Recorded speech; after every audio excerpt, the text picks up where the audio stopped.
અને હવે વાત કરીએ મહાનગરપાલિકાઓમાં કોન્ટ્રાક્ટરે ખોલેલો ભ્રષ્ટાચારનો નવો રસ્તો વિશે।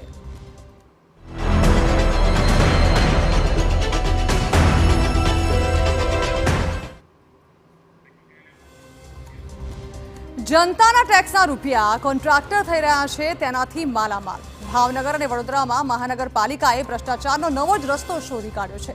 પહેલા રોડ બનાવે છે અને પછી તેને તોડીને ફરી એકવાર રોડ બનાવે છે। આમ કોન્ટ્રાક્ટરને ઘી કેળા થઈ રહ્યા છે અને જનતાના રૂપિયાનું થઈ રહ્યું છે પાણી। જુઓ ભ્રષ્ટાચારની અજબ કહાની।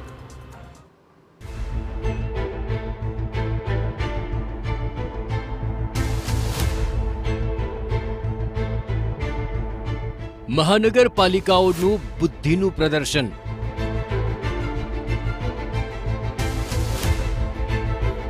પહેલા બનાવ્યા નવા નક્કોર રોડ,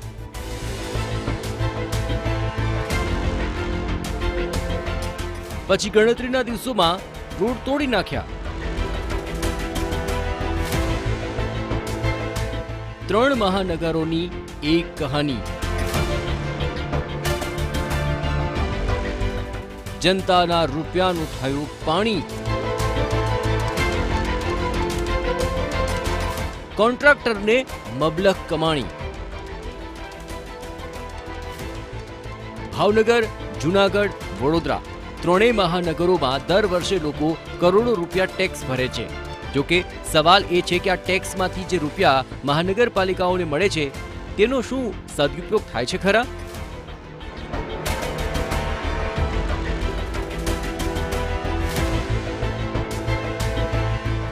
આ દ્રશ્યોથી તો એવું નથી લાગી રહ્યું। સૌથી પહેલા વાત કરીએ ભાવનગરની। ભાવનગરમાં નવા વાઇટ ટોપિંગ રોડની તૈયારી થઈ રહી છે। સહકારી હાટથી સંસ્કાર મંડળ સુધી 1.2 કિલોમીટરનો નવો white topping road 5 crore 61 lakh રૂપિયાના ખર્ચે બનાવવામાં આવી રહ્યો છે। જો કે આ રોડ બનાવવા માટે અગાઉ બનાવેલો આરસીસીનો રોડ જે એકદમ સારી ક્વોલિટીમાં હતો તેને તોડી નાખવામાં આવ્યો। ભાવનગર મહાનગરપાલિકાના રોડ વિભાગના અધિકારીઓની કેટલી બેદરકારી અને શાસકોની કેટલી અણઆવડત છે તેનું ઉત્તમ ઉદાહરણના દ્રશ્યો અમે આપને બતાવી રહ્યા છીએ। અત્યારે અમે ઊભા છીએ ભાવનગર શહેરના આતાભાઈ રોડ તરફ જતા રસ્તા પર। આપ જોઈ શકો છો કે આ નવો નક્કોર રોડ આરસીસી રોડ થોડા સમય પહેલા જ ભાવનગર મહાનગરપાલિકા દ્વારા બનાવવામાં આવ્યો હતો। હાલમાં મહાનગરપાલિકાના રોડ વિભાગ અત્યારે આ જે નવો નક્કોર રોડ છે તે જોઈ શકો છો કે તોડી રહ્યા છે અને તોડવા પાછળનું કારણ નવો રોડ મંજૂર કર્યો છે। ત્યારે વિપક્ષે મહાનગરપાલિકાના શાસકો અને અધિકારીઓ સામે ભાગ બટાઈનો આરોપ લગાવ્યો છે। એટલો બધો સારો રોડ અને આ બધા તોડી નાખે છે, પણ ભાવનગરમાં કોન્ટ્રાક્ટર રાજ છે। કોન્ટ્રાક્ટરને પૈસાવાળા કેમ્પ બનાવવા ભારતીય જનતા પાર્ટીના કાર્યકર જ કોન્ટ્રાક્ટર છે, એટલા માટે હું એવું માનું છું અહીં તો રોડ ઉપર રોડ બને છે। હવે નવા રોડ મુદ્દે ભાવનગર મહાનગરપાલિકાના મેયર શું ખુલાસો કરી રહ્યા છે તે પણ સાંભળો। આ ક્વોલિટી જુદી છે અને વ્હાઇટ ટોપની ક્વોલિટી જુદી છે। ઉપરાંત એનું લેવલ મેળવવા અને એ જ જગ્યા પર ખૂબ પાણી ભરાતું હોવાથી ત્યાં ખૂબ સારું કામ કરવું પડે તેમ છે અને લોકોને પરેશાન ન થાય તેનું ધ્યાન રાખવું પડે તેવું છે। તેથી આ રસ્તો ખૂબ નાનો ટુકડો છે તે તોડવો પડ્યો છે। પ્રજાના ટેક્સના નાણાંનો વેડફાટ કેવી રીતે કરવો, જો તેની કોઈ સ્પર્ધા યોજવામાં આવે તો તેમાં બેશક વડોદરા મ્યુનિસિપલ કોર્પોરેશન બિનહરીફ વિજેતા બની શકે છે।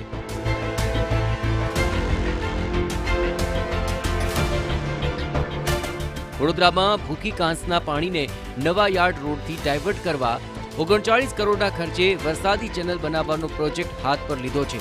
હવે તેની માટે પાલિકા થોડા મહિનાઓ પહેલા જ કરોડોના ખર્ચે બનેલા રોડ તોડી નાખશે। તેને લઈને વિપક્ષે સવાલ ઊભા કર્યા છે। જે ગેરકાયદેસર દબાણ કરી ખોટી બાંધકામ પરવાનગીઓ આપીને ભ્રષ્ટાચાર થયો છે એ ભ્રષ્ટાચાર દૂર કરી અને એટલો જ પોર્શન ખોલવાની જરૂર છે અને એ કરવા માટે કોર્પોરેશનને ઝાઝો ખર્ચો નથી કરવો પડતો, પણ એની જગ્યાએ આ 46 કરોડના ખર્ચે જે 4 કિલોમીટર નદીને રીરૂટ કરવાની વાત છે એનો સામાન્ય નાગરિક તમામ નાગરિકો અહીંયાના વિસ્તારના વિરોધ કરી રહ્યા છે। 34 કરોડના ખર્ચે બનેલા નવા રસ્તાઓને તોડી ભૂખી કાંસ ડાયવર્ટ કરશે। વિપક્ષનું માનવું છે કે આ કામગીરી થકી ફક્ત 1 કે 2 ફૂટ પાણી ભરાવો ઓછો થશે, વધારે કોઈ ફરક નહીં પડે। જો કે વડોદરા મહાનગરપાલિકાનું માનવું છે કે આ પ્રોજેક્ટથી વડોદરાને મોટી રાહત થઈ શકે છે। આ કામગીરી આપણે હાથ ધરેલ અને ટેન્ડરિંગ પ્રક્રિયા પૂર્ણ કરીને કામગીરી સોંપવામાં આવેલ છે। કામગીરી ટૂંક સમયમાં શરૂ થશે અને જે રોડ ઉપરથી જે કામગીરી થશે એની રોડની સાઈડમાં કામગીરી થશે અને જે ભાગમાં રોડ તોડવાની જરૂરિયાત થશે ત્યાં આ કોન્ટ્રાક્ટરના દ્વારા જ રોડ નવીન બનાવવામાં આવશે એ સ્પેસિફિકેશન મુજબ. 1100 કરોડના વિશ્વામિત્રી પ્રોજેક્ટ હેઠળ કામગીરી શરૂ થઈ છે. 33 કરોડ કોન્ટ્રાક્ટરોને ચૂકવાઈ પણ ગયા છે. ફરીથી કોન્ટ્રાક્ટરોને આ જ રોડ બનાવવા કરોડોના કોન્ટ્રાક્ટ અપાશે અને કોન્ટ્રાક્ટરોને ઘી કેળા થઈ જશે. જૂનાગઢની અલગ જ કહાની છે. જોકે અહીં તો એક જ મહિનામાં રોડ તૂટી ગયો. ભવનાથ પંથકમાં ગિરનાર સીડી તરફના માર્ગે 1 મહિના પૂર્વે સિમેન્ટ રોડ તૈયાર કરવામાં આવ્યો હતો, જે હાલ ખૂબ જ ખરાબ હાલતમાં છે. એક જ મહિનામાં રોડ ધોવા જતા સ્થાનિકો સવાલ ઊભા કરી રહ્યા છે. સ્વાભાવિક રીતે એક દાખલો આપીએ તો ગિરનારની સીડીથી મંગલનાથ આશ્રમ સુધીનો જે સીસી રોડ બન્યો એ હજુ હમણાં જ ટૂંકા ગાળામાં બન્યો છે અને તૂટવા લાગ્યો, એટલે ખરેખર દુઃખની વાત છે.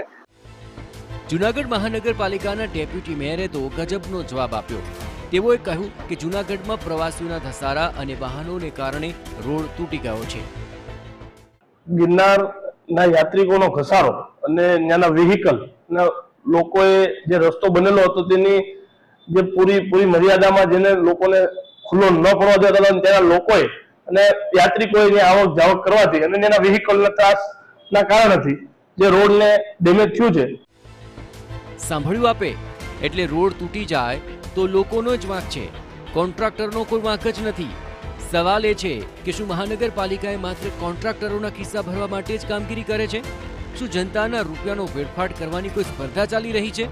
નવા પ્રોજેક્ટ લાવો અને કોન્ટ્રાક્ટરને માલામાલ કરી દો, આવી જ કામગીરી કરી રહી છે મહાનગરપાલિકાઓ. ટેક્સ જનતાની સુવિધા વધે તે માટે વસૂલવામાં આવે છે. જોકે અહીં તો જનતાની નહીં, માત્ર કોન્ટ્રાક્ટરની જ પડી હોય તેવું લાગી રહ્યું છે.